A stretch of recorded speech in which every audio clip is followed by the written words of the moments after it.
Não deixe de verificar a sala do lado, pois postamos materiais muito interessantes e também os links para a gravação dos encontros anteriores. Não se esqueçam de assinar a lista de presença que iremos disponibilizar durante o evento. Salientamos ainda que foi necessário trocar a ordem dos encontros, devido à agenda da profissional convidada para o terceiro encontro, que seria sobre deficiências múltiplas. Assim, o tema que será abordado hoje será os fatores psicossociais que impactam o ensino: saúde mental, família, aluno, escola e inclusão. Este tema foi escolhido para integrar o curso pela constante indagação que se faz sobre a influência dos fatores psicossociais no processo de ensino-aprendizagem, em especial as relações familiares, a inter-relação família-escola e a saúde mental de nossos alunos. Sabe-se que, na atualidade, a saúde mental das crianças e dos adolescentes tem sido uma preocupação não só da saúde pública, mas também da educação. Lembrando aí os índices imensos de suicídio que a gente tem tido na atualidade, que tem crescido muito. Né? Debater este tema e refletir sobre o mesmo nos prepara para lidar de forma mais precisa com os estudantes e com os contextos nos quais eles estão inseridos.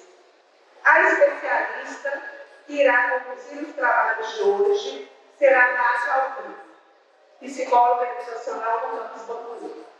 Ela possui graduação em Psicologia pela Universidade Federal de São João del Rei, com ênfase em processos psicossociais e socioeducacionais, e mestrado em Administração pela Universidade Federal de Itajubá. Presentemente está lotada como psicóloga na Coordenadoria de Assuntos Estudantis do IFMG do Rio. Atua com os temas saúde mental, gênero e inclusão das escolas. A Nádia trabalha muito próxima aos estudantes cadastrados no NAP e é uma pessoa fundamental no processo de inclusão aqui no campus. Muito obrigada, Nádia, pela sua disponibilidade, e é uma honra refletir com você sobre um tema tão importante, com você, da Nádia.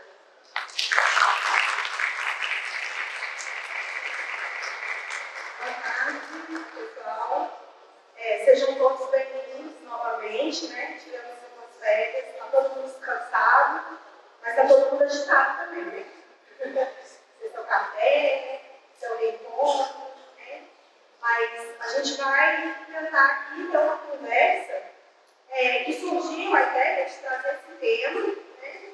A partir realmente da experiência que eu tenho lá no atendimento com o NAP, e aí conversando com a Ju e os outros membros, a gente sempre está com algumas limitações, né? E quando se trata dessa questão de relações familiares, né?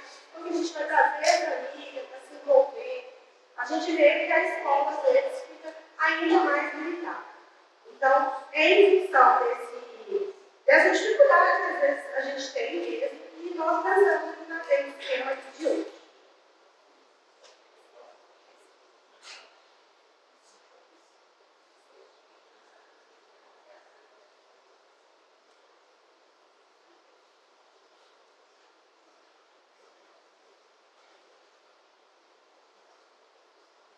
Então, a gente vai falar dos fatores psicossociais que impactam o ensino, pensando bastante na saúde mental, essa tríade, né, que eu entendi, que é a família, aluno e escola, e a inclusão, que é o grande objetivo do MAP. Eu pensei em estruturar a minha fala em duas partes, né? Uma parte vai ser um pouco mais conceitual, para a gente entender algumas definições, paradigma, legislação, né? Vou falar um pouquinho de deficiência também, transporte mental, e os indicadores sociais, para a gente entender, né, essa questão que estamos personalizados. E a parte 2 é uma parte que é um pouco mais prática, para vocês conhecerem melhor, né, a realidade atual do MAP. Então, seria aí os números do MAP hoje, né, na nossa não, e alguns relatos de caso de uma forma breve, resumida, né, para a gente pensar quais foram as estratégias propostas ou estratégias que eles estamos pensando em aplicar em determinadas salas de alunos. E aí, ao final, a gente pode abrir para discutir, né? E aí, antes, né, eu quero convidar vocês para um exercício muito simples, muito rápido, mas eu conto com a participação de todo mundo. Eu tenho certeza que aqui todo mundo conhece pelo menos uma pessoa com deficiência. Então, eu gostaria que vocês pensassem nessa pessoa. Pode ser qualquer pessoa com deficiência que você conheça. Vou dar 3 segundos, que é uma coisa muito simples. E agora vocês vão contando aí para mim. Quem pensou numa pessoa com deficiência física? Levanta a mão. Acho que a maioria, né? Quem pensou numa pessoa com qualquer tipo de deficiência visual? Muitos também. E deficiência auditiva? Alguém pensou? Alguns. Quem pensou numa pessoa com deficiência intelectual? Alguns também. Muitos, na verdade. Ótimo. E quem pensou numa pessoa com uma deficiência psicossocial? Ai, meu Deus! Muito bom. Poucos, mais temos, né? Então, a gente vai falar sobre as deficiências psicossociais, né? Que aqui, nesse exercício simples, a gente percebe que não é uma coisa que é muito conhecida, talvez, ou que não sensibiliza tanto, ou que talvez tenha algumas desinformações que dificultam a gente a pensar nessas pessoas, né? Então, as pessoas com deficiências psicossociais, elas são pessoas que estão muito invisibilizadas e nós vamos ver que são problemas muito grandes, especialmente para a nossa instituição, por causa da realidade do macro. Na parte lá do macro em número, vocês vão entender melhor o que eu estou querendo dizer. Então, para início de conversa, a gente precisa entender o que é deficiência psicossocial, né? A gente tem essa definição aí de deficiência psicossocial que está relacionada a todos os transtornos mentais e psicológicos, que são considerados quadros severos, né? Cronificados, que já tem uma instabilidade, lembrando que instabilidade não é melhora, tá? Então, às vezes você tem sintomas muito importantes, mas eles estão estáveis, e que trazem uma sequela significativa para a vida do sujeito. Então, ele vai ter que conviver com aquilo durante muito tempo, né? Durante a vida dele toda. E aí a ONU também entende, né, que a deficiência psicossocial, ela surge, então, dessa barreira do resultado da interação, né, das limitações da pessoa e as barreiras sociais que existem. Então, não é só o sujeito que tem algum comprometimento significativo, mas é na relação. Por isso que a gente fala do psicossocial. Né? Na relação que se estabelece com ele, que a gente vai ter uma caracterização desse tipo de deficiência. Para ficar claro também, eu trago a definição de transtorno mental, que é uma definição do DSM-5, que é o manual, né, de diagnóstico que a gente tem de doenças mentais, na sua última edição.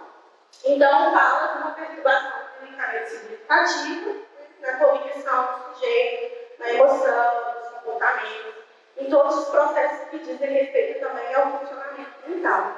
E aqui fala também sobre sofrimento ou incapacidades que são significativas, que vão afetar as atividades do sujeito como um todo. Atividades sociais, laborais, educacionais, certo? E aqui eu preciso que esteja bem claro para vocês. Uma coisa, nem todo comportamento é transtorno. Então, às vezes eu escuto muito falar assim, olha, o aluno, ele tem algum transtorno, ele tem TDAH, porque ele é muito agitado, ele não vai quieto, ele é desatento, ele tem TDAH.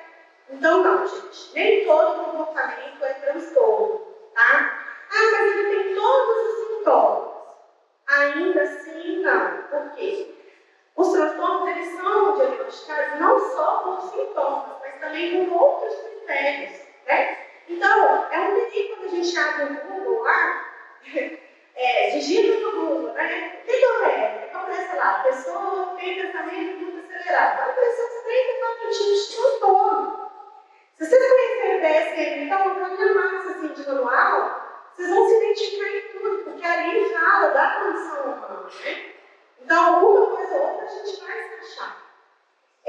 Só que ainda assim não é diagnóstico, gente. O diagnóstico a gente precisa de sintomas, sim, mas outros critérios também. E aí precisa de uma análise profissional, né? Que é o profissional médico, psiquiatra, neurologista, seja. Tá? E ainda assim também vamos partir do princípio que estamos falando de transtorno. Nem todo transtorno mental, tá, vai ser considerado uma deficiência psicossocial. O que vai determinar é a gravidade dos sintomas, como que isso manifesta, né, a forma como que isso é intenso, crônico, presente, persistente na vida do sujeito. Tá? Então, a gente vai pensar, então, por exemplo, nos transtornos depressivos. Né? Então, todo mundo que tem depressão vai falar dentro de uma deficiência psicossocial. Espera lá, calma, a gente precisa de um critério médico para poder indicar isso para a gente. Tá certo?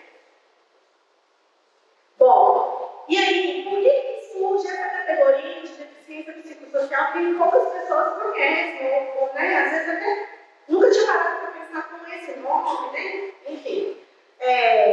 Não vou falar sobre essas leis, mas apenas trouxe aqui, né? A gente tem, desde a reforma psiquiátrica, lei de cotas, garantindo a acessibilidade do trabalho, a LOA, né, que garante os benefícios de assistência social, e também a Política Nacional da Integração das Pessoas com Deficiência, por meio desse decreto, desde essas discussões já vinha se trazendo essa definição de entender o sujeito de uma forma mais ampla que apenas o modelo médico. Né? E aí, essa discussão foi acontecendo ao longo desse tempo, todas essas leis já vão falar sobre deficiência psicossocial, e isso se consolida, então, a partir dessa Convenção dos Direitos das Pessoas com Deficiência na ONU de 2008. Né? E aí caracteriza muito bem para a gente, então, a deficiência psicossocial contemplada, então, englobando os transtornos psicológicos severos. Né? Então, toda vez que a gente tem uma persistência, sintomas estáveis, mas ainda assim severos, né, que trazem prejuízos significativos da vida do sujeito, a gente pode pensar nesse transtorno enquanto realmente uma deficiência psicossocial. E aí, na legislação brasileira, a gente também tem, né, a nossa LBI, ela também contempla, consegue legitimar, né, a deficiência psicossocial como um tipo de deficiência, integrando os outros tipos de deficiência que já existiam, né, também falando das limitações dos transtornos mentais e psicológicos. Né. Então, está na lei, e o que a gente percebe, então, é uma mudança muito importante, né, porque assim, muito antes de 2008, mas eu falei 2008 porque foi uma consolidação mesmo, a gente tinha um modelo, né, em termos de deficiência, pensar na inclusão, que era muito pautado no modelo médico especialista. Então, todas as propostas eram no sentido de cura, tratamento, reabilitação, uma tentativa de normalizar aquele sujeito, né? A deficiência era vista como algo individual, o sujeito precisa se adaptar às condições que são oferecidas para ele, né? E muitas vezes ele não estava como e ele era o quê? Julgado como inapto, né? Lembra das experiências lá do INSS? Assim, apto e inapto, né? E só. E também por ser dependente, ele vai sempre depender de recursos, ele vai sempre depender de auxílio, ele vai sempre depender de ajuda, né? De benefícios sociais. Hoje, esse modelo ele já não predomina, né? Principalmente quando a gente vai falar de escola, de inclusão, a gente precisa entender que esse modelo precisa ser cada vez mais ultrapassado. Né? A gente tem, então, o sujeito, um modelo de deficiência como biopsicossocial. Então, aí faz mais sentido a gente falar também das deficiências psicossociais, certo? Nesse modelo, a deficiência ela se dá na interação da pessoa no ambiente. Então, logo a gente entende que não é a pessoa que tem que se adequar, é o ambiente que precisa proporcionar condições que tragam adaptações sociais, acessibilidade, remoção de barreiras, quaisquer que seja. Né? E aí a gente vai falar aí de toda uma falta de direitos humanos, né, justiça social, né? Então é esse paradigma que muda tudo e que aí sim se justifica cada vez mais a gente entender determinados transtornos mentais como pertencentes sim a uma categoria de deficiência.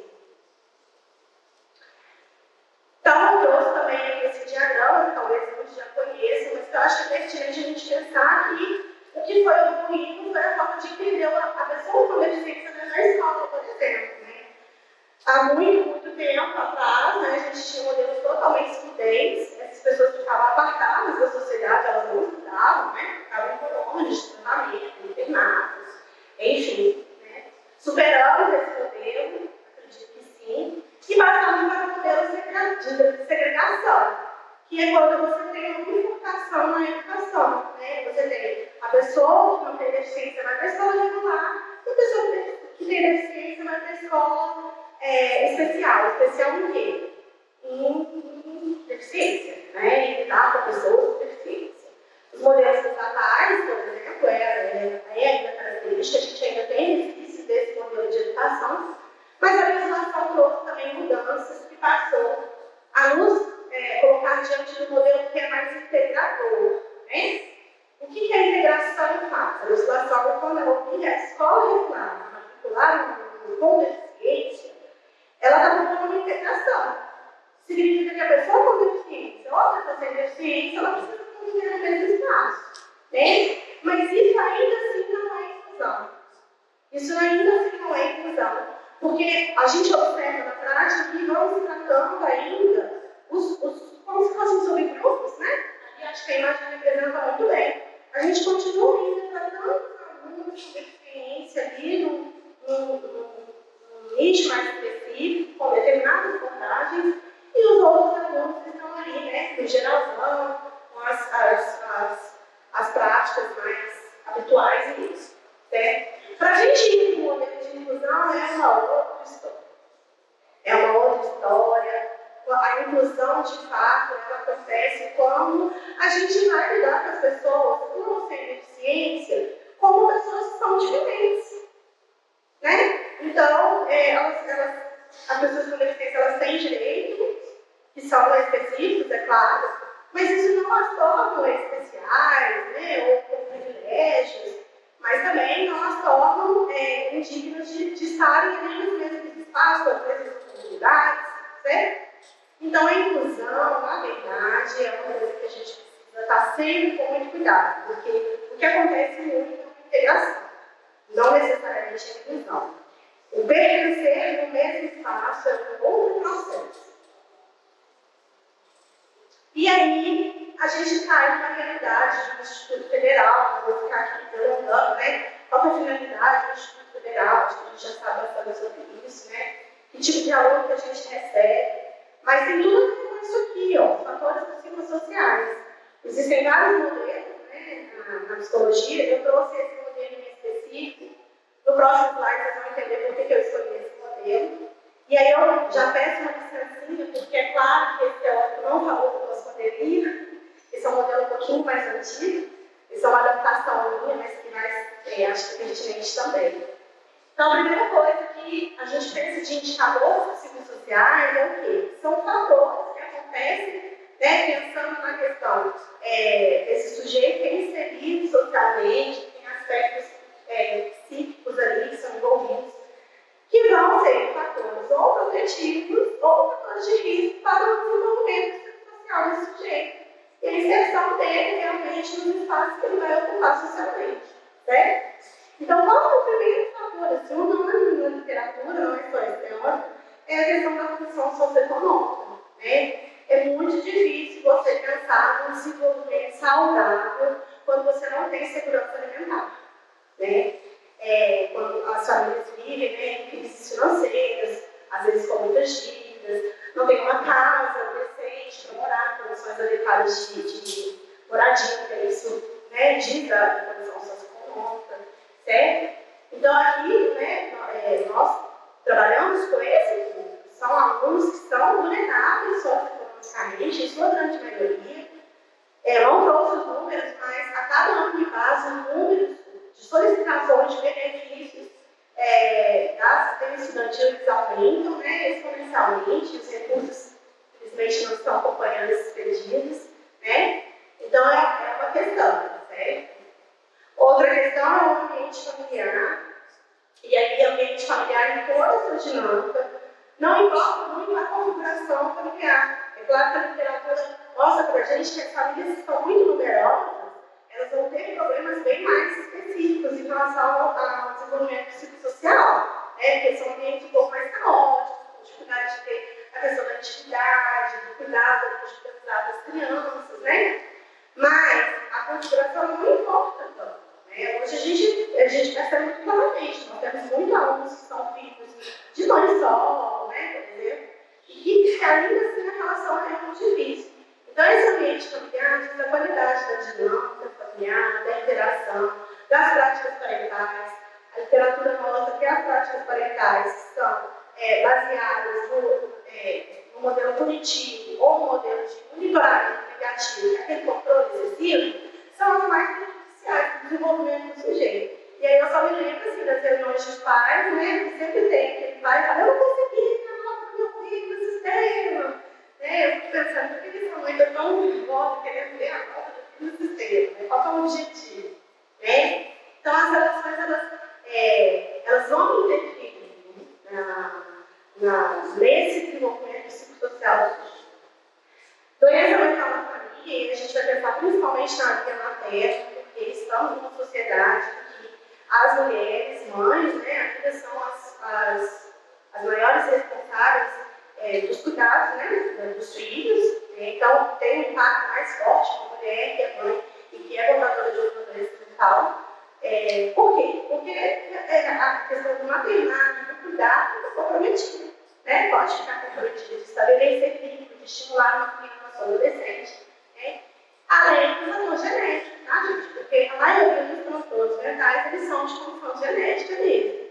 E aí, realmente, é uma grande dificuldade que a NAFME tem. A gente, às vezes, precisa lá apontar para a família que nós temos um aluno que está com esquizofrenia, que não está tendo atitudes e atos que não estão respondendo por si.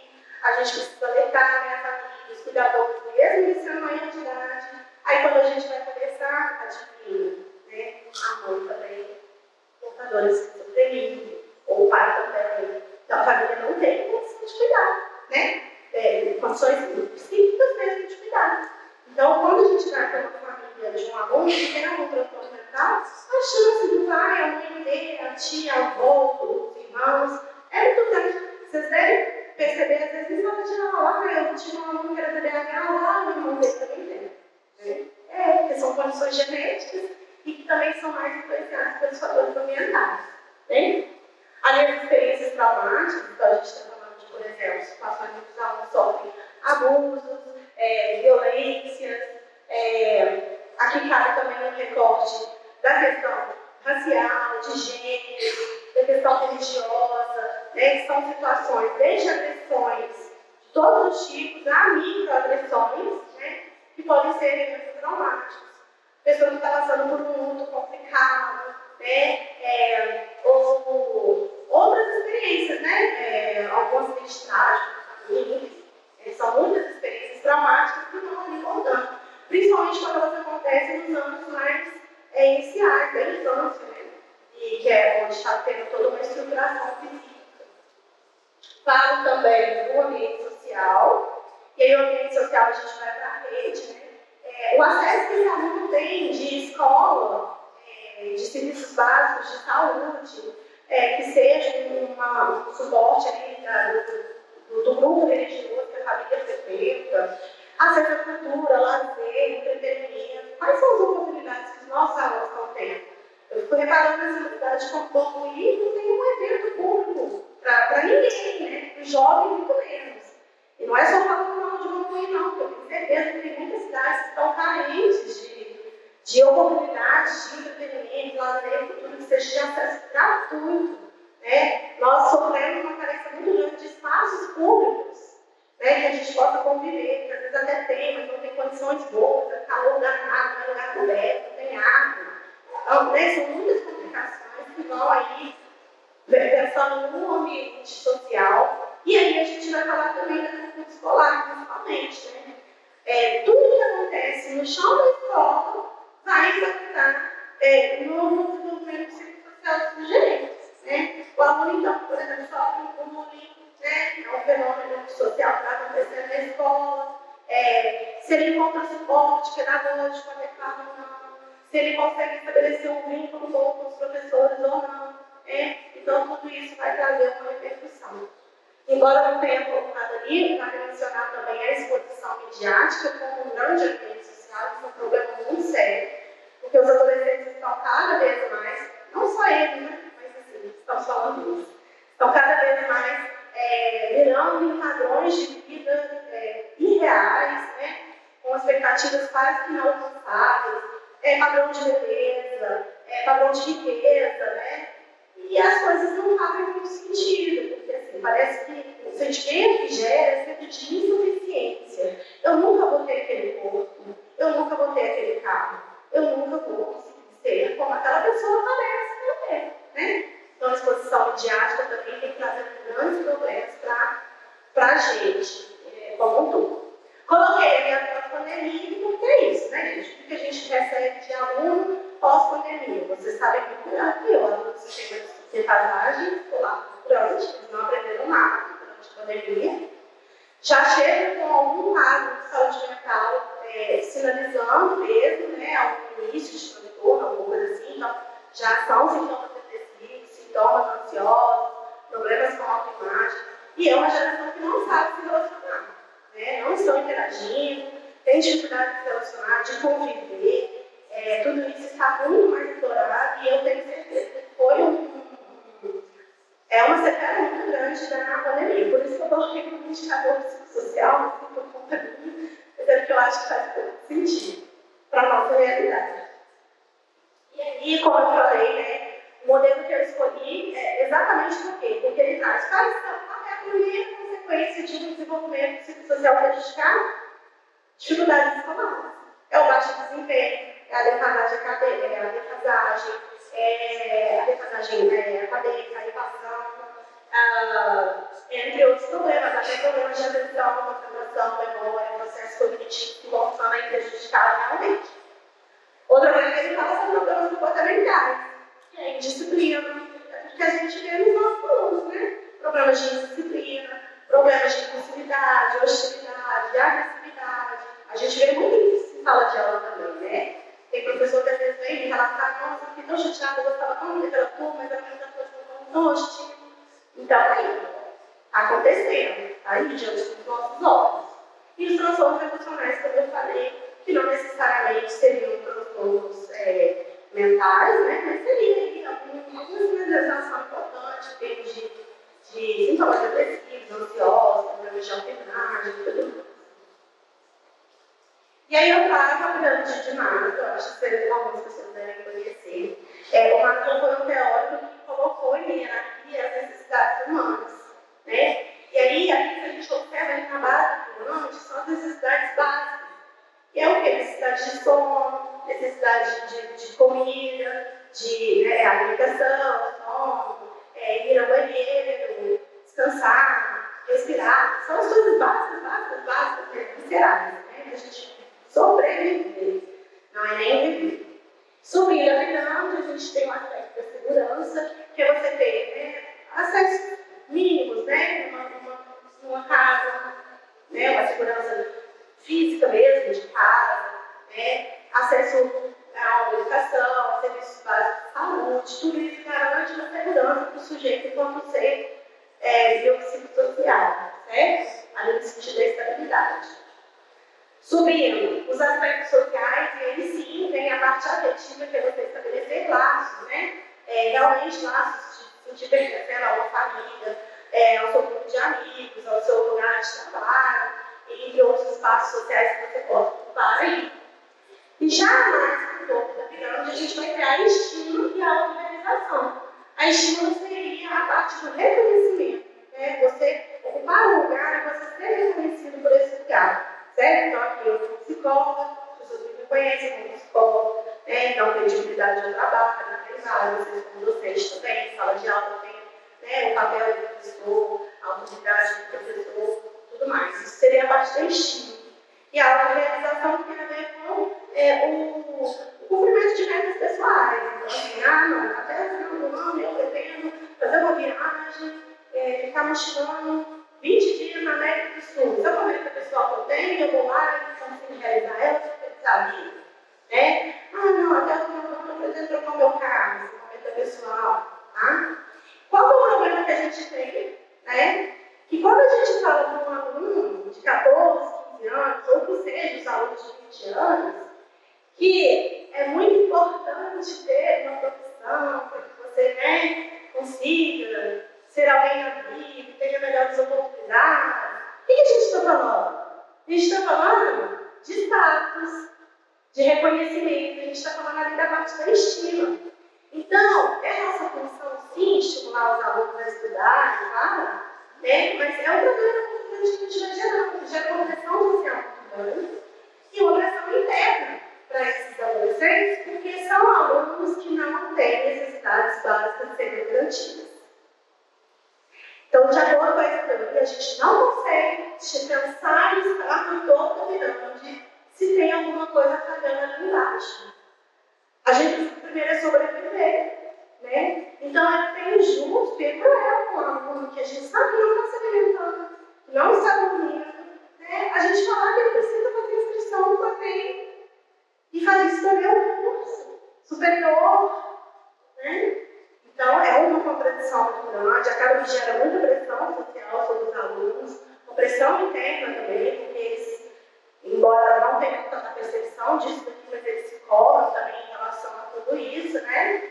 E aí a coisa vai ficando um pouco disfuncional. Às vezes o aluno não está aprendendo, não está entregando o resultado, porque ele está com um problema na casa dele, está uma rachadura e a casa está correndo risco na cabeça de todo mundo, uma coisa básica ali, ó. A gente está falando dos níveis mais básicos ali, ó, o segundo step. Certo? Então, trouxe isso para a gente pensar um pouquinho. E agora,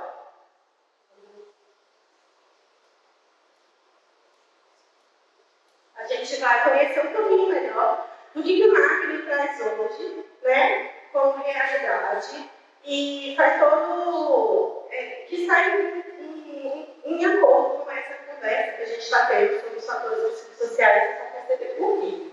Né? Aqui é um gráfico que a gente trouxe, com os números cadastrados no MAP, essa é a nossa realidade, a gente tem 82, né? 82 alunos cadastrados, 82 alunos cadastrados, porque a cada dia também chega um possível cadastro. Eu quero que vocês fiquem bastante atentos qual é a minha condição que está no topo ali, né? Tem mais números que precisam, mais da metade. Vamos colocar aqui a metade, que é o DDH. O DDH, então, seria aquilo possível de enquadrar no terceiro que social, certo? Ali, depois, nós temos 12 alunos autistas, que é o quê? Possível deficiência também, deficiência social, certo? Ou é outro tipo de deficiência? Não é? Depois a gente tem a ansiedade e depressão, e a ansiedade generalizada, 6 mais 9, somos 2, então 15 alunos, mais ou menos com ansiedade, depressão, de novo, social. Tá vendo? Então, é muito complicado a gente não saber que existe esse tipo de deficiência, né? É uma falha grotesca. A gente não saber que existe e, ao saber, não se sensibilizar, não procurar se informar, não procurar se inteirar e saber como lidar com isso. Porque hoje no MAP, os nossos alunos são, se a gente colocar em categorias, são da categoria das deficiências sociais. A gente tem poucos alunos em outros quadros. Se a gente olha ali embaixo, ali embaixo ainda tem depressão, tóxica, desafiante, depressivo, o TAG, o TOC. Olha só, ali embaixo ainda tem outros também que são da deficiência psicossocial. Então não dá para a gente negar que essa é a nossa realidade. Né? A cara do MAP hoje é um aluno que tem um transtorno mental. Essa é a nossa principal demanda, essa é a nossa principal dificuldade, com todos aqueles outros elementos que a gente vai falar. Geralmente, então, qual que é a propensão para que se desenvolva os transtornos mentais? Primeiro, condições socioeconômicas, história de transtorno prévio na família, história de transtorno mental na família, né? E os eventos traumáticos, são as condições adversas que o sujeito vai se desenvolvendo. É isso que a gente tem. Né? Seguindo aqui, se fosse só isso, ainda estava bom, né? Mas não é só isso, porque quando a gente pega só ali na expressão do TDAH, a gente tem uma coisa que se chama de comorbidade, Né? A comorbidade é quando você tem o desenvolvimento de um transtorno primário e aí outros transtornos secundários vão se desenvolver em função daquele primário, certo? Então, eles aparecem não tão grande expressão, mas eles estão lá, né? Então, esses transtornos secundários, além do TDAH, por exemplo, a gente tem muitos casos de ansiedade, depressão e depressão. Lembrando que o aluno que tem TDAH e depressão, ele vai se manifestar de uma forma para a gente. O aluno que tem TDAH, depressão e ansiedade é uma outra manifestação. E o aluno que tem TDAH e ansiedade é uma outra manifestação. Então, cada uma dessas comorbidades é um tipo de manifestação. Então, a coisa vai ficando muito complicada. Porque aquilo que a gente pensa como estratégia para um aluno e adaptações, toda a condução pedagógica, né, não funciona para outro, talvez. Mesmo ele tenha um diagnóstico. Mas aquele aluno é autista também. Né? Por que não deu certo? Porque ele vai se manifestar de uma outra forma nessa pessoa. Certo? Por isso que o NASP trabalha muito com o documento que é o PEI, né, que é o Plano Educacional Individualizado. Ele senta, pega todo o histórico desse aluno, multidisciplinarmente, vai tentando construir as melhores práticas para pensar na evolução desse aluno. E aí, se fosse só isso, ainda estava bom também, porque quando a gente pega, por exemplo, o autismo, é a mesma coisa, várias outras comunidades. Peraí, vamos usar várias outras comunidades, certo? Lembrando que, por exemplo, o aluno que tem autismo e um TDAH secundário não é a mesma coisa que o aluno que tem um TDAH e um autismo secundário. Clinicamente, isso é muito diferente, a forma de se manifestar e expressar é muito diferente. E aí, só para vocês entenderem um pouquinho melhor, vamos pensar que quando a gente pensa no aluno autista, a gente representa ele da cor azul, certo? Vamos pensar. E aí, no aluno com TDAH, a gente vai pensar ele representando a cor amarela, características amarelas. Todo mundo sabe que azul com amarelo dá o quê? Verde. Então, a gente vai ter um aluno com características verdes.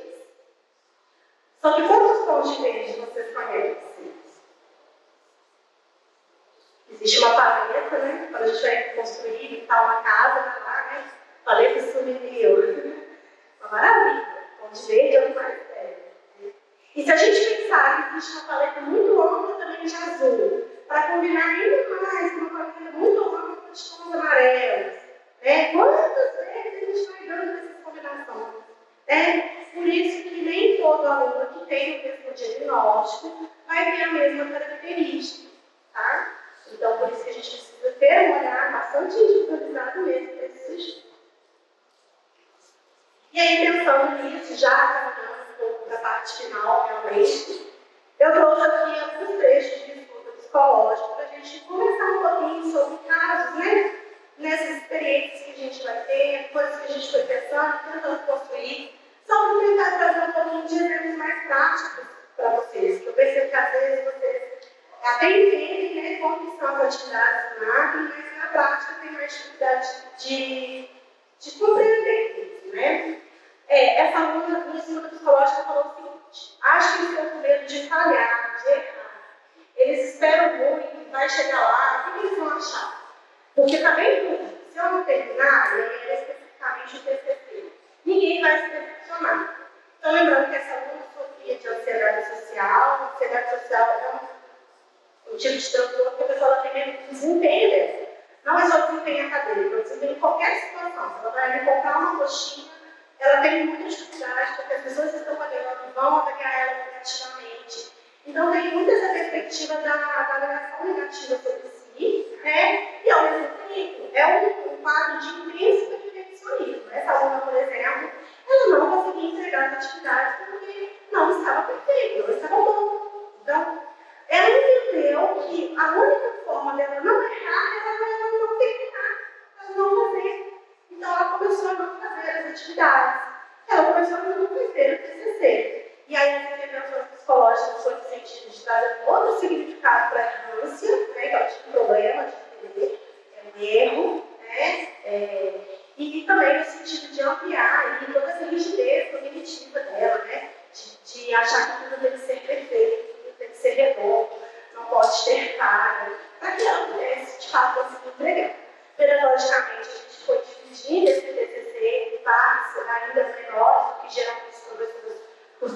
dividir, né? Então, o trabalho dela foi dividir em partes menores, porque aí a gente estabeleceu um plano com as metas. Como ela tinha coisa da perfeição, ela gostava de ver ela ganhar umas estrelinhas. Era literalmente a gente entregando uma estrelinha para ela. Olha aqui, ó. Então, você cumpriu a meta de hoje, foi uma estrelinha. Então, a gente conseguiu ir página por página. Página por página. Pedimos uma dilatação de prazo também, né? E assim a aluna está caminhando melhor. Aqui uma outra aluna disse o seguinte: ele, o professor, disse que eu dei sorte. Eu estou triste, porque no fundo eu concordo. Eu sinto que eu não mereço ter passado, eu não mereço estar lá nos cursos. É uma aluna que ela passou quase 3 anos tentando ingressar no curso de fato ela queria. Certo? E aí, quando ela conseguiu, ela não está apresentando um bom rendimento. Né? Ela não está dando conta. E ela começa o que não está dando certo. Né? Então, ela apresenta um quadro de distimia, que é uma transtorno depressivo persistente, uma depressão crônica mesmo, bem prolongada, só que é um sentimento mais diluído assim, da tristeza, sabe? E aí, nesses quadros, qual é a principal característica que a gente observa? O sentimento de não merecimento. São pessoas que têm uma autoimagem muito prejudicada, né? É um sentimento de que não, realmente não merece, não, menos valia, né? É o sentimento que a gente fala de desvalia. Quando o professor, em uma conversa, né, fala, eu acho que você deu sorte. Eu quero crer que o professor não falou por mal, né? Mas essa fala foi uma ferida muito grande para ela, né? Porque ela já não acreditava no mérito dela.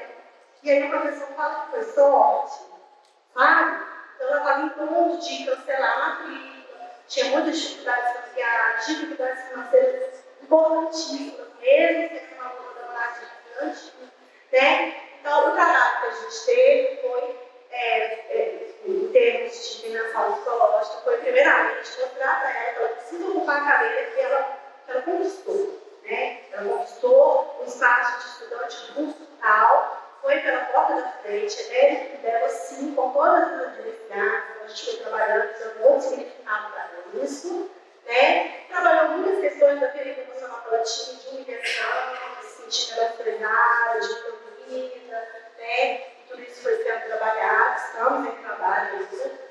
E pedagogicamente, uma coisa que foi muito importante dessa aluna foi nós conseguimos não é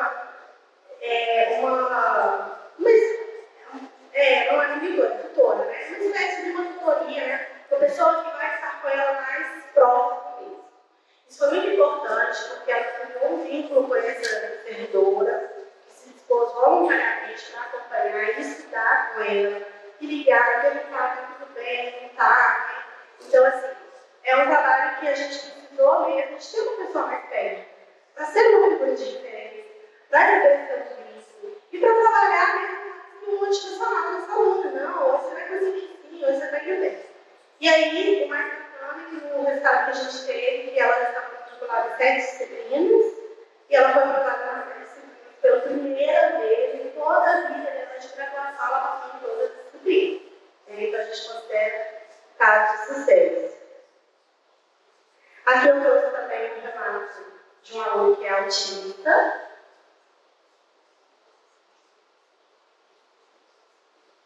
Eu devia trazer um exemplo de cada um dos transtornos, mas só para a gente pensar um pouquinho de cada um dos tipos de transtorno também. Então, o autista, a gente sabe que tem dificuldade muito grande na interação com os pares, né? E principalmente também na interpretação das emoções. E era um aluno que era muito como apático, né? Um aluno que não respondia, que ficava muito no canto dele, que, né, ele não interagia. E eles professores falaram, eu não sei se ele está gostando, se ele não está gostando, eu não sei se ele está entendendo, se ele não está entendendo. Né? Então, aquele aluno ficava ali sem responder, né? Responder no sentido, né? Sem fazer um retorno do professor. E aí, né, quando a gente vai indagar, ele teve algumas notas ruins, eu falei, e aí, como você se sente em relação a isso para cá? Aí ele me respondeu, eu prefiro não sentir, eu sentir dói, né? Então, o autista tem muita sensibilidade, né? É um sujeito que tem uma sensibilidade muito grande, que capta os estímulos de uma forma sem filtro, né? Então, qual é a defesa do sujeito quando tudo está em excesso? Ele precisa desligar alguma coisa. às vezes vem esse embotamento efetivo, essa dificuldade de responder socialmente às emoções e ao contexto social, porque gera uma carga mental muito grande para o sujeito ter que dar conta desse tipo de habilidade também, né? Então, lá no enquadro psicológico, a gente está treinando algumas habilidades sociais para o sujeito, principalmente, né, esse discernimento das emoções, e mostrar para ele, não é que você não sente, você não está entendendo o que você está sentindo, você não está interpretando, né? Você não está conseguindo interpretar. Então, isso está sendo trabalhado. E, pedagogicamente, né, a gente traz algumas estratégias também de fazer uma adaptação do currículo, que no caso dos alunos foi necessário, a gente pensar, desde pegar provas com os enunciados um pouco mais diretivos, né, mais claros, porque toda a parte assim, existe um pouco mais de abstração, né, tinha uma dificuldade, era uma linguagem mais literal, mais concreta, essas adaptações também foram feitas e acredito que tem funcionado para este aluno.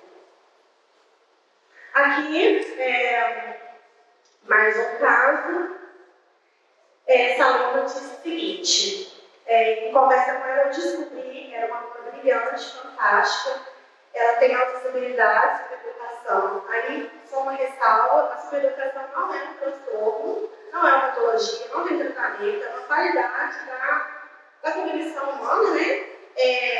Então, só para nivelar também, a supereducação são as pessoas que têm inteligência acima da média, pelo menos uma das áreas da inteligência, e não é só a área acadêmica, tá? Então, a gente tem outros tipos de inteligência, enfim. Essa aluna, então, é superdotada e uma aluna, então, brilhante, né? Assim, não tinha dificuldade acadêmica.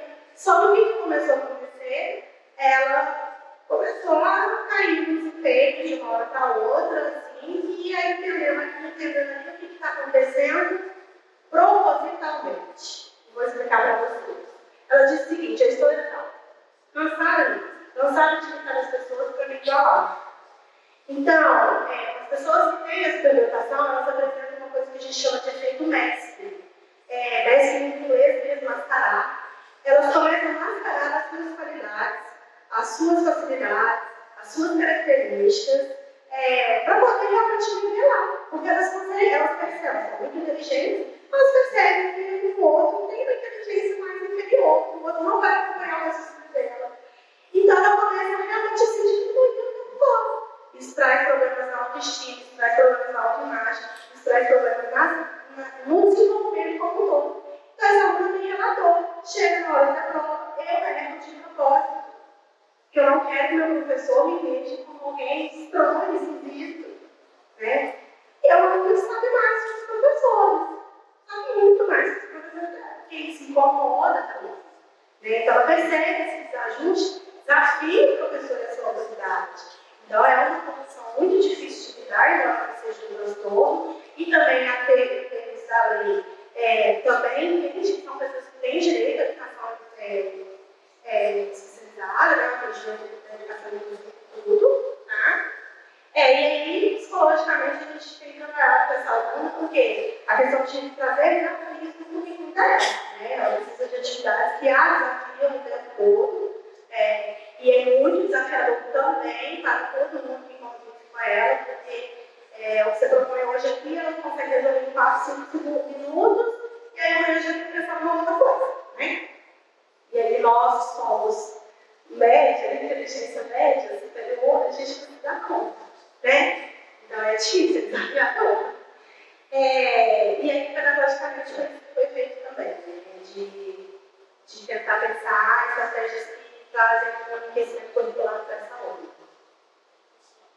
Já está terminando, só tem mais um exemplo. Esse exemplo é um aluno com dislexia, que foi muito interessante, porque ele não estava conseguindo desenvolver bem, especialmente nas provas, era um bom aluno, que não tinha também dificuldades para aprender, mas por causa mesmo da escrita, né, ele não conseguia entregar um desempenho. E aí eu falei assim, eu tentando entender, né, qual que era essa escrita, eu já sabia que era dislexia, mas eu tentando entender exatamente qual que era a dificuldade que ele estava tendo. Mas, deixa eu te contar uma coisa. Eu penso como um parágrafo, ou seja, pensa muita coisa. Eu falo uma frase, mas eu escrevo como uma letra. Ou seja, aqui ó, um pensamento muito rápido, muito acelerado, e na hora da execução, né, a função executiva não acompanha, existe uma sincronia muito grande. Então, o sujeito não vai conseguir colocar as ideias no papel. Então, pedagogicamente, né, a gente vai pensando em estratégias no sentido mesmo de avaliações mais organizadas, que era onde, no primeiro momento, o aluno ficava com mais vergonha, né, dificuldade, né, da atenção, de fazer um profissional, um assessoral, mas foi dando certo nesse sentido. O aluno se beneficiou bastante das avaliações que são realizadas. Por quê? Escrever não dá, não tem professores, né, na escola, da que estava exigindo dele, inclusive, dentro cursivo, né? Para quem tem em cima, dentro cursivo, é muito mais difícil. Então, assim, né? Para quê? Para quê? Vamos sentar, vamos adaptar, vamos ver esse sujeito. Aquele sujeito precisa de uma letra cursiva para quê? A gente tem que questionar isso. De todas as exigências que eu, como professor, vou direcionar para ele, a letra cursiva é prioridade? É isso que a gente tem que pensar. E aí, o último exemplo, um aluno com TDAH que já estava, né, atividade de rotina, de estudo, perguntei, não adianta, eu acho que eu gosto de aprender, mas eu não gosto de estudar. É muito comum a gente achar uma professor que tem TDAH muito inteligente. A gente até fala assim, respeita, ele dá conta. E dá mesmo, porque é um cérebro neurodivergente, é um cérebro acelerado, é um cérebro que faz mais conexões neuronais, é um cérebro que pensa em soluções diferentes. São alunos extremamente inteligentes, mas eles não conseguem ficar 2 horas sentados estudando sem balançar uma perna, sem levantar, sem pular, sem comer, sem distrair, sem fazer qualquer outra coisa. Porque não tem neuroquímica. Não tem neuroquímica, né? Não tem aporte de substâncias químicas que faz aquele sujeito ter o processo da fermentação, né? Sem a medicação não tem. Então, a gente tem que pensar que às vezes é um aluno que a gente olha e acha que ele é preguiçoso, porque ele está desatento, ou a gente acha que ele é cansoso porque ele não para quieto, ele é muito agitado. Então, tem que tomar muito cuidado, né? Porque aquele aluno ele não está focado, não é porque ele não quer, porque ele não consegue. Né? E aí, para esse aluno, a gente foi pensando em estratégias de sempre, né, da possibilidade dele se movimentar na sala de aula, sem que isso trouxesse uma instabilidade para o ambiente, né, atrapalhasse o ambiente. Estratégias de estudo que não envolvam ter que ficar com períodos muito longos de estudo, também fazer uma diminuição ali dos enunciados, das questões. Então, foram feitas várias propostas nesse sentido, para que ele conseguisse, né, além de um acompanhamento mais próximo, do planejamento mesmo de estudo dele, porque geralmente as pessoas que têm TDAH têm uma dificuldade muito grande com o planejamento de todas as atividades que eles vão fazer na vida. Por isso, costuma ter comportamento mais desajeitado, né? Assim, esquece. Então, é um aluno que teve um acompanhamento mais de perto, para não esquecer as atividades, para sempre estar adotando, várias estratégias mesmo mais pontuais, assim, para que pudesse facilitar o dia a dia. Pensei em trazer esses exemplos para que vocês possam conhecer um pouco mais não só da minha experiência, mas situações que a gente foi vivendo lá no NAFNE, né? E a ideia é que agora a gente possa, ao final, conversar um pouquinho, se for do interesse de vocês, né? Lembrando que, de um jeito ou de outro, por mais que para vocês seja muito desafiador, a gente precisa dar conta desses alunos, não só no sentido da integração com vocês, mas principalmente no sentido da inclusão de fato. Porque é isso que conta lá no nosso mapa estratégico, né? Trouxe esse print. Quando a gente olha ali na visão, está claramente falando de uma sociedade inclusiva. É claro que esse inclusivo não é pensando só nas pessoas com deficiência, é uma inclusão como um todo, que é o modelo ideal que a gente pensa. Né? E também os valores ali, coloquei em destaque, muito claro, né? Que a gente fala pela diversidade, pelo respeito, pela inclusão, com a formação carente profissional é também humanitária, e a valorização das pessoas, sejam elas como elas são. Termino com essa frase da Maria Tereza Montour, fala, né, que a inclusão é quando você consegue sair da escola dos diferentes e promover a escola das diferenças.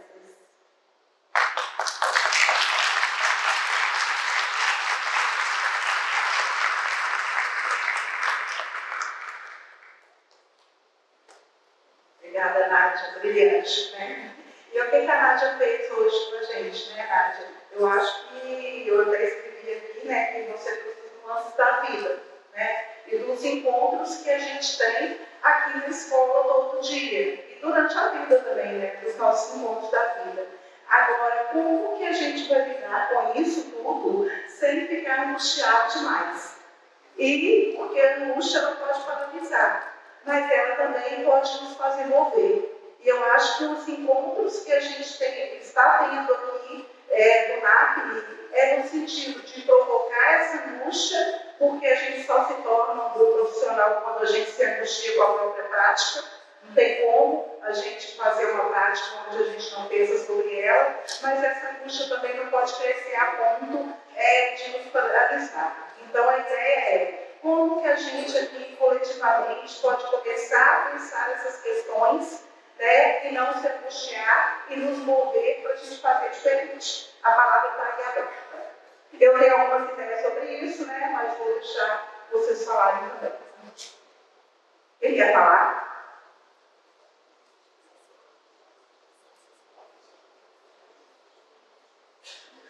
Psicólogo é assim, né? Se um paciente não fala, né, ele começa a falar igual um doido. Então, por favor, falem, né?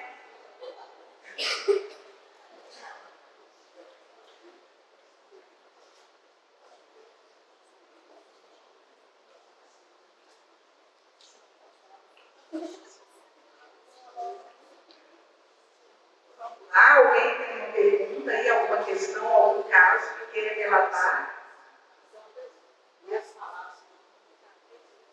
Tem duas perguntas, na verdade. A primeira é o seguinte: o que falta hoje para a gente para sair daquele desenho lá da integração para a inclusão de fato? Eu tenho uma dúvida que é o seguinte: por exemplo, quando eu adapto uma prova para um aluno, né, eu estou fazendo integração, inclusão, né, a gente às vezes se depara com essas situações que a gente pensa que está fazendo uma coisa inclusiva, mas de fato não é na inclusão. O que falta para a gente hoje ser uma escola, um ambiente que seja inclusivo de fato? E a outra pergunta com relação ao que você citou lá, o que contribui, né, para essas deficiências psicossociais. E aí, vendo cada um, eu fui refletindo aqui, né? O ambiente acadêmico é um ambiente extremamente pesado, extremamente estressante. Se é para a gente, você imagina que o aluno está fazendo 16, 17 segundos, por exemplo, no técnico, com idade de 15 anos, está cheio, né? Está se confrontando lá com as questões da adolescência e tudo mais. O ambiente acadêmico, nesse caso aqui, por exemplo, um aluno que é autista, que prevalece a questão da dificuldade de interação social, aquele é obrigado a interagir. Um aluno que tem TDAH, né, aquele é obrigado a prestar atenção, se organizar para estudar. Um aluno, por exemplo, que tem TOD, aquele é obrigado a cumprir normas.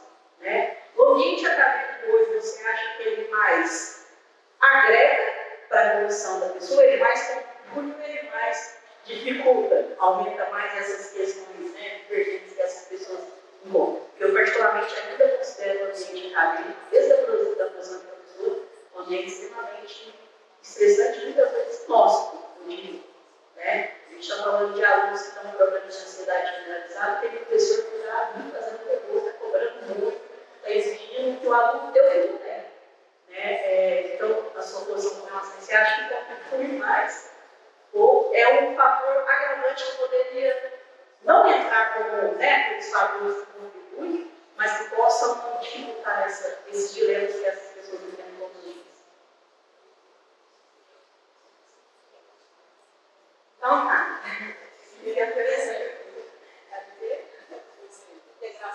Isso. Se a gente está, né, de fato, fazendo uma inclusão, quando, por exemplo, eu faço uma prova adaptada para um aluno, não. Esse aluno ele precisa muito mais ser prova adaptada. A gente está fazendo integração, né? Ali, cada reuniãozinha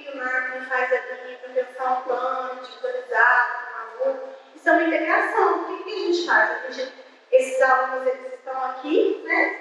Todos juntos, com ou sem deficiência, a gente pega e traz para cá um círculozinho fechado e vamos pensar nesse aluno aqui com deficiência. Né? Isso não é propriamente a inclusão.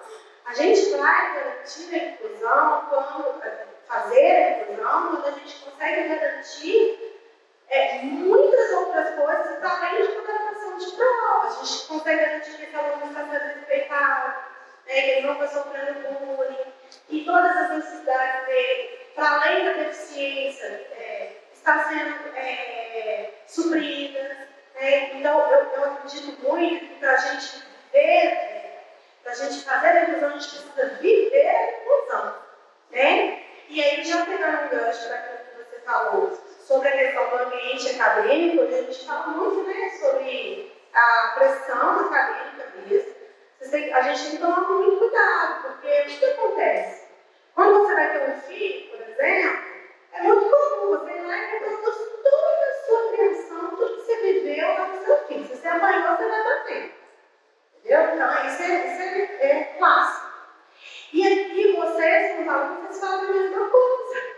Tudo que vocês viveram na história está dentro de vocês, a tendência é vocês estarem repetindo. Então, aqui, o que acontece?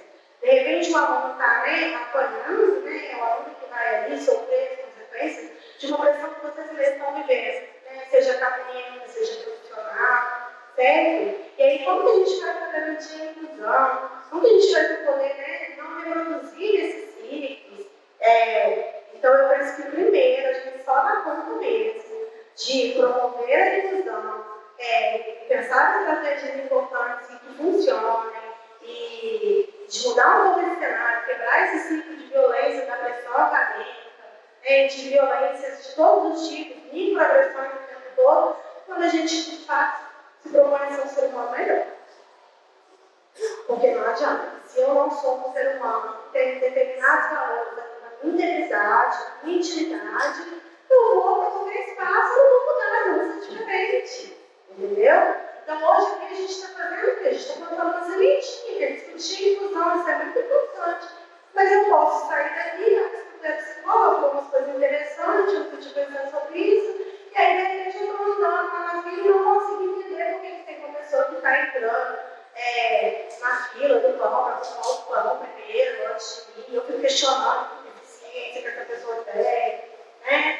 Assim, não adianta. A gente fala da educação inclusiva, mas, na verdade, a gente tem que pensar numa questão de uma formação muito mais ampla desse sujeito, né, do ser humano. E eu acredito que é só mesmo se a gente de fato é um ser humano menos escroto, ruim, algo nesse sentido. Tem que ser um ser humano.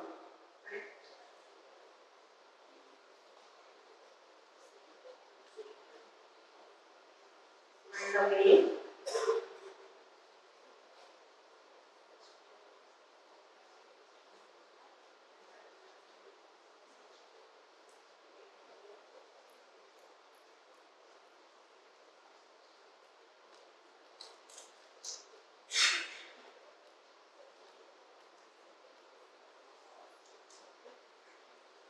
Vou falar de novo então, né, gente? Olha bem, né, eu acho que, além disso que a Nádia colocou, né, para a gente, de como que é a qualidade ali de cada um como humano, que é muito difícil da gente estar avaliando, a gente está pensando, né, o Freud, ele deixa, quando a gente estuda, por exemplo, psicanálise e educação, ele fala de uma questão muito importante, que eu acho que tem um videozinho que eu vou colocar lá na sala do APA, que eu acho que todo professor deveria ver, que a gente tem alguns parâmetros, né, que ele coloca para a gente fazer clínica, por exemplo. Né? Ele fala da transferência, ou seja, quando a gente pensa a transferência de um paciente para um psicanalista, ele vai trazer o quê? A história de vida dele, vai te entregar um envelope, como se ele te entregasse um envelope fechado, achando que você, psicanalista, já sabe o conteúdo. Né? Então, isso é a transferência. O aluno também traz isso. O que tem nesse envelope? Tem a história de vida dele com o par parental, a história de vida dele, com a acadêmica dele, com cada domínio, né, de conhecimento, se ele tem dificuldade com o professor de ciências, de matemática, ele vai trazer isso para o próximo e ele vai achar que você já sabe disso. E você vai ter que dar conta dessa angústia dele. Isso é a transferência, né?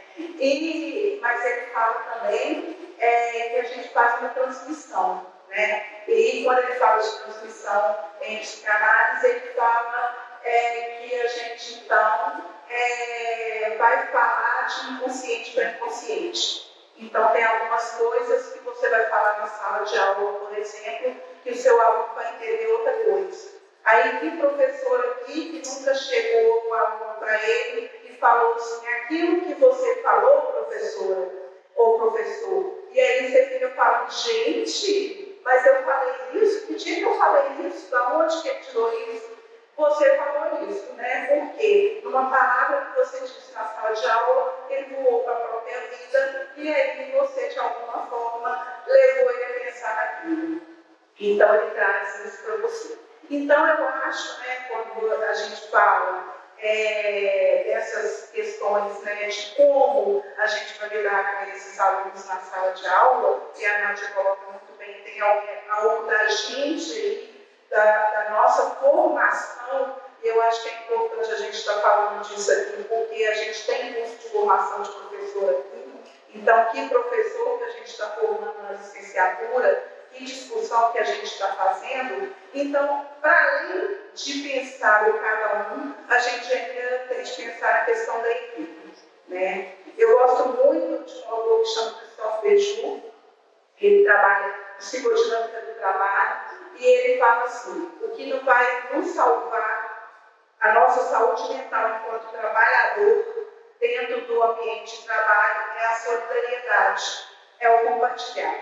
Então, eu acho que além do ser um bom, né, da gente trabalhar essas qualidades aí intrínsecas e saber que você está fazendo essa transmissão, tal qual a psicanálise fala, e você está sendo, você vai ser, não tem como você sair fora dessa transferência que o aluno te traz e que pode te angustiar, você tem um outro professor do seu lado, do seu núcleo, do seu curso, que pode te ajudar, e também tem outros profissionais, né, dentro da instituição que a gente pode fazer parceria e discutir casos. Então, eu acho que nesse sentido a gente também, né, tem de fazer mais a miúde essa discussão de casos, né? A Nádia trouxe alguns relatos aqui e quando a gente vê os relatos a gente pensa assim, né, nosso aluno falou isso?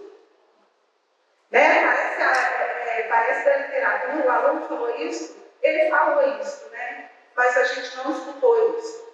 Então, a gente não escutou isso por quê? Porque a gente pega a nossa prática, a gente coloca na nossa sacola e a gente vai embora, né? A gente não divide com os pares. Então, eu acho que uma outra forma da gente trabalhar a questão, né, aqui dos alunos e todas essas nuances que a gente tem aqui dentro da escola, a gente começar a dividir casos.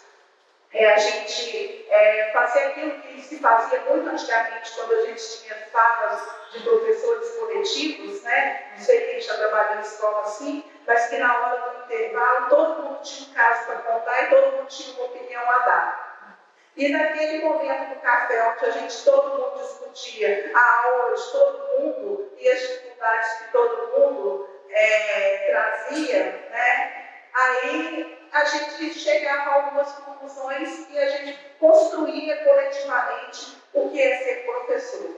Então, acho que a gente também tem que começar a fazer isso, fazer essas discussões de caso, né? Eu me lembro de uma colega minha que ela entrava desesperada, eu estava aula na Estádio de Belo Horizonte, e aí é uma carga muito pesada, uma faculdade particular, onde a gente tem ainda, no primeiro período, a obrigação de manter a sala cheia até o final do período, né? E aí ela chegava na sala dos professores na hora do intervalo e cantava, chego na sala, batida, desencantada da vida, e aí todo mundo já chamava ela para a mesa, ela sentava, a gente ia trazer café, e a gente começava a conversar sobre as coisas do dia a dia. Então, acho que esse momento também de dividir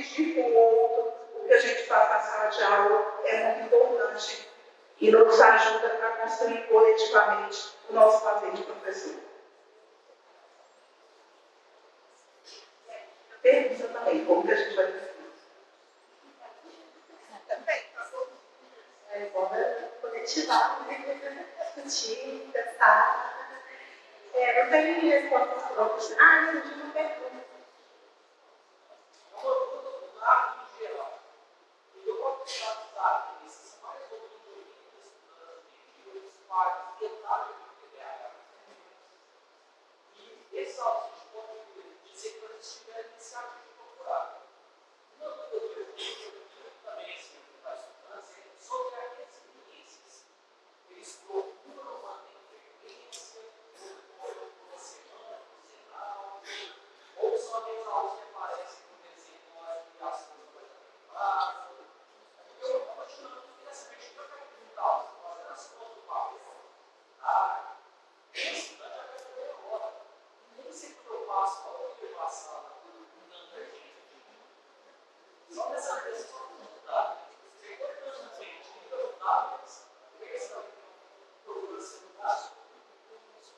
Então, o que acontece?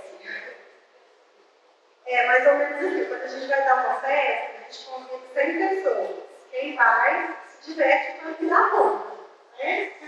Então, por que eu estou falando isso? Porque a gente vai ter de tudo, né? Primeiro, que a gente tem alunos que são mais resistentes a qualquer tipo de ajuda, não só tratamentos com especialistas, né? A qualquer tipo de ajuda. Às vezes é uma questão do sujeito que ao pedir ajuda, eu vou estar mostrando que eu sou ser mais vulnerável, eu quero demonstrar isso. A defesa que ele tem, então, que não vai procurar, mesmo a gente precisando, mesmo a gente indicando, mesmo a família pedindo, mesmo os professores falando, marca o conceito de classe, encaminhando. É algo que a gente não consegue ter acesso porque ele tem uma resistência muito grande, ele nunca compra aquilo. Se é um que vai, então ele tem aquele primeiro passo, né, de ir, ele se abre para eu vou lá pedir ajuda. Mas ele não está aberto para o mundo todo, então ele não segue essas orientações, ele tem resistência que a gente vê que são bem simples também, não é só comportamental, não é só, né? Então é um aluno que não vai apresentar também uma evolução muito rápida, porque ele está ali com dificuldade de realmente ressignificar as coisas, aceitar e lidar. Ele fica mais resistente.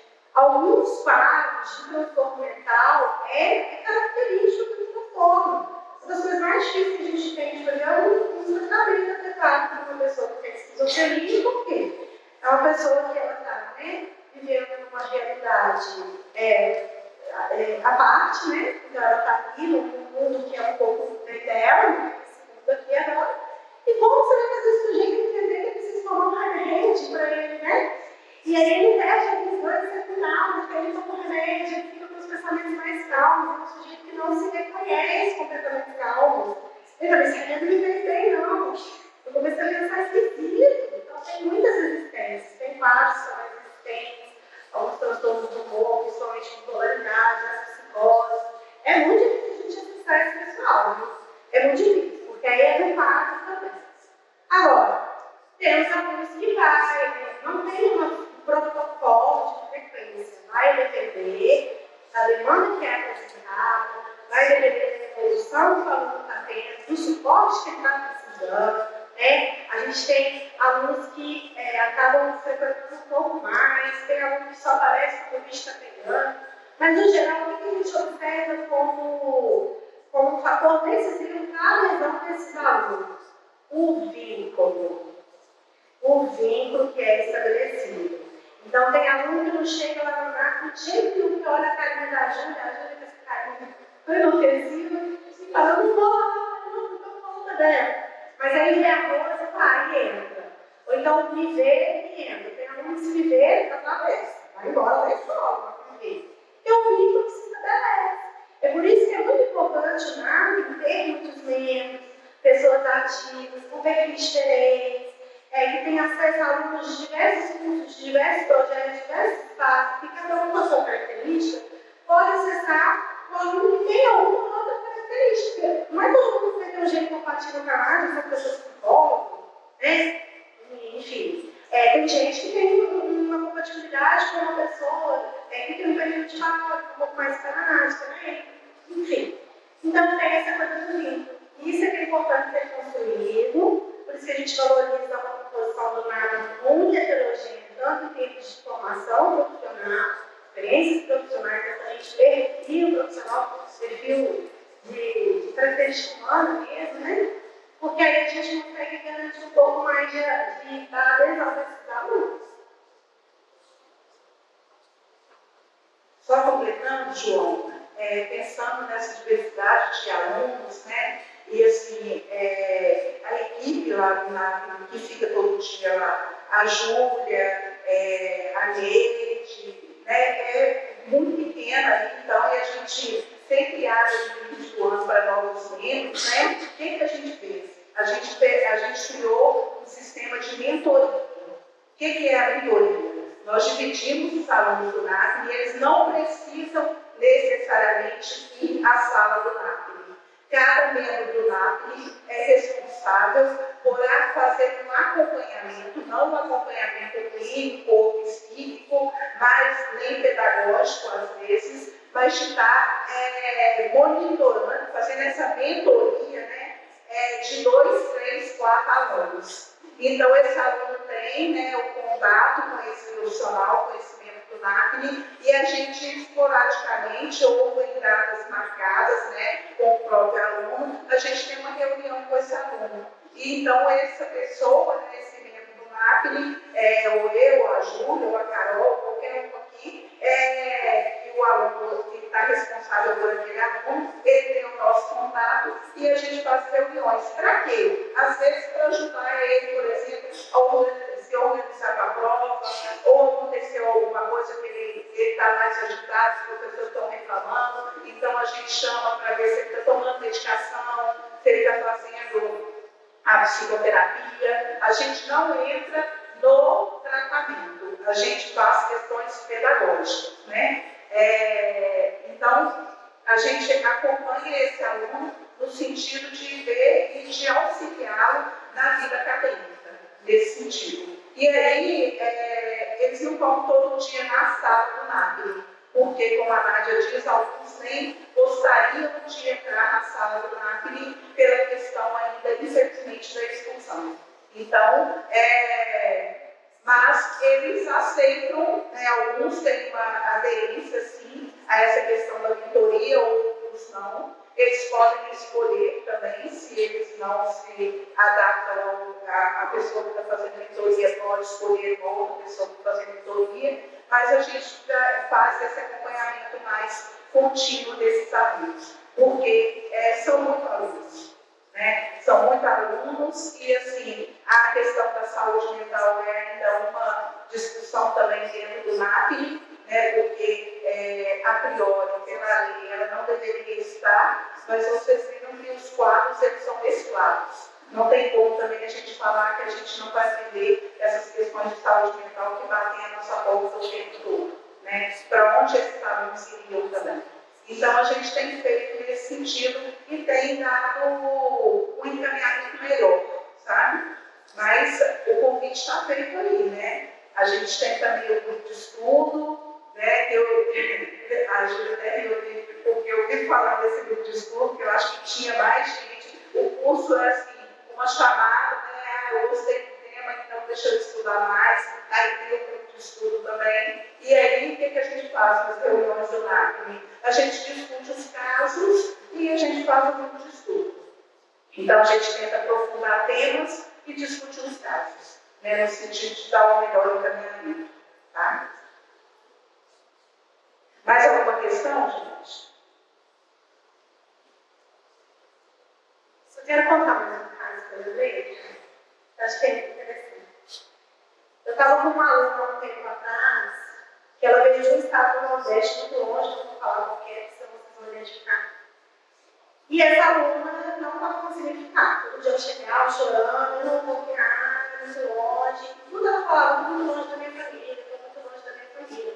Só que ela era menina, além de verdade, ela era muito isolada, sabia que ela dava conta de viver bem sozinha, assim, sabe? Já sabia se cuidar. Enfim, claro que bate uma saudade, mas eu não estava percebendo que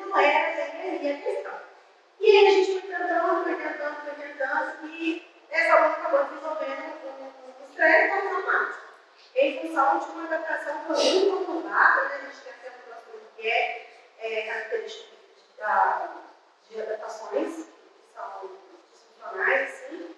Então, ela começou a desenvolver tudo isso, e um estresse muito grande, sempre muito em alerta, e vamos para a psiquiatra, continua aqui na terapia, vamos ver o que faz, essa menina está andando embora, e muita dificuldade de persistir nos estudos, mas não estava indo embora, porque segundo ela, a família não ia receber ela de volta durante o ano. Né? Então, a pressão durante também. Então, nós vamos precisar em algum momento comunicar com a sua família. Você não está bem, você está sozinho, né? E está realmente colocando. E aí, um dia ela chegou assim e falou: definitivamente eu vou embora. Aí eu falei: o que aconteceu? E aí ela me contou que ela foi para a cantina comprar uma coxinha. E ela não conseguia falar a palavra coxinha. E eu falei: mas como assim, né? Lá comigo ela também não foi. Salgado. Aquele salgado, eu comprou, não sei o quê. E ela vai falar: eu não sei. Aí ela falou um nome, agora eu não vou lembrar, parece que lá no estado dela tem um outro nome. E eu falei assim: mas você não apontou? Ela falou: não apontei. Olha a angústia paralisando o sujeito. Era só apontar. E aí eu comecei a perceber que essa aluna estava sofrendo assim, com uma diferença cultural muito grande. A questão dela é estar longe da família, mas ela não estava conseguindo se comunicar. E foi aí que eu fui ligando uma coisa com a outra, quando ela comentou que a professora em sala de aula estava sendo muito útil com ela. E aí era uma professora que era do estado mais sudeste, assim, então, região sul, sudeste, não sei. Então, uma dificuldade na comunicação, uma dificuldade para se adaptar, muito regional, muito cultural. E foi o episódio da coxinha que foi notar isso. Que ela não conseguia falar para mim que era coxinha, ela não conseguia anotar. E eu não conseguia comer, eu vou ter que ir embora. Eu estou sofrendo muito. Né? Então, se a gente parar para pensar, são muitas nuances que perpassam a vida do sujeito. E estar num ambiente que é fora de casa, por mais que o seu lar possa ter algumas disfuncionalidades, já é um pouco mais difícil, estressante. E todo o quadro que ela estava desenvolvendo era porque ela estava se sentindo assim, totalmente percebida pelas pessoas por ser diferente. Porque ela falava diferente, porque ela vestia diferente, porque ela comia diferente, porque ela pensava diferente. E são coisas que a gente não se dá conta, né? Mas só quem já foi morar em outro estado pode estar tentando e conseguir entender melhor o que eu estou falando. Porque a gente chega num lugar, numa cidade que tem as diferenças regionais, culturais, geográficas, né? São muito diferentes. O idioma a gente tem dificuldade de entender, né? Parece que não outra língua. E é isso que está contando tempo. Por que eu estou contando isso? Porque às vezes o aluno não entrega um bom desempenho, não é porque ele não quer, eu vou bater nessa tecla, porque ele não está dando conta, ele não está tendo recurso para lidar com todas as demandas, que são demandas muito além das demandas acadêmicas. Né? Então, ele não está conta de entregar. Ele está com muitas limitações, a gente precisa pensar quais são essas limitações, estratégias para desenvolver algumas ferramentas, para que ele dê conta de superar essa diversidade, porque senão o desempenho não é assim, não. Né? Então, nem tudo é da ordem de querer. Muitas vezes é da ordem de não conseguir mesmo, não ser capaz naquele momento de estudar e ter um desempenho pelo cognitivo, né? Por causa do comprometimento aí de si.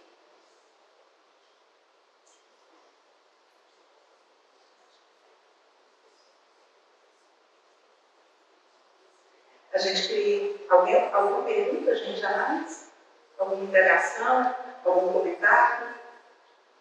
Então, queria agradecer, né, imensamente a Nath aí pela contribuição com o curso, né, foi bem esclarecedor, tá? E queria agradecer também a presença de vocês, né?